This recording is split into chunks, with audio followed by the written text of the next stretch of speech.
Sport toujours avec peut-être bientôt une nouvelle discipline au JO, la course en raquette de neige. Encore inconnu il y a quelques années, ce sport prend de l'ampleur en France. Dans les Hautes-Alpes, un club s'est même créé sous l'impulsion du double champion du monde, un enfant du pays. Aurélien Casanova l'a rencontré. Pour courir aussi légèrement sur de la neige fraîche, ils n'ont qu'un seul secret, ces raquettes spéciales course.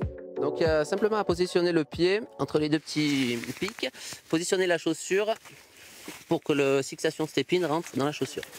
Dans ce groupe, tous sont des sportifs confirmés, triathlètes, trailers, coureurs. Alors pratiquer la course en raquette apporte un plus à leur préparation physique. Pour moi, l'hiver, la course en raquette, elle est essentielle. Elle me permet de réaliser mon travail en fractionné, donc sur un terrain qui est plus souple. Quand on court dans la poudreuse, ça va permettre de travailler un petit peu plus en puissance. Et au final, ça va être des sensations un petit peu plus proches de celles du vélo qu'on retrouve par rapport à celles de la course à pied pur. Si cette discipline leur est accessible, c'est grâce à Stéphane Ricard. Là, on attaque un passage trappeur et c'est ça aussi la raquette. Il est l'ambassadeur de la course en raquette. Par passion et par envie de partage, ce double champion du monde crée en 2016 avec l'aide d'un ami ce club haut alpin, avec pour objectif faire connaître et valoriser sa discipline. C'est vraiment une très bonne préparation pour la saison estivale. Ça nous permet de casser la routine de la course à pied l'hiver.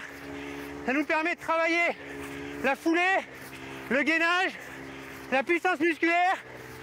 Tout ça au milieu de la montagne, sur des passages trappeurs, comme on est en train de faire.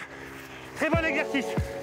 L'espoir de Stéphane Ricard, faire briller un jour son sport aux Jeux Olympiques. En attendant, l'athlète se prépare à un autre défi, décrocher un 3e titre mondial en mars prochain en Espagne.